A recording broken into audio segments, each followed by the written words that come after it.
രണ്ടാഴ്ച ചികിത്സയിൽ കഴിഞ്ഞ ശേഷം പ്രശസ്ത നടൻ അന്തരിച്ചു.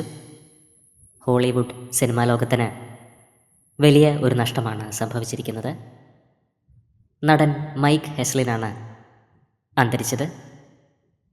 30 വയസ്സായിരുന്നു.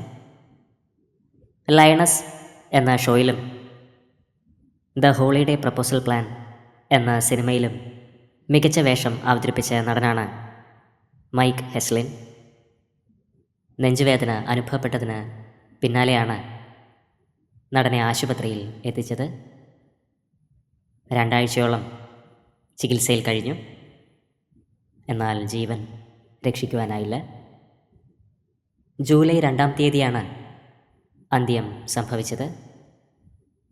പ്രണാമം അർപ്പിച്ച് നിരവധി സഹതാരങ്ങളാണ് ഇപ്പോൾ സോഷ്യൽ മീഡിയയിൽ എത്തുന്നത്.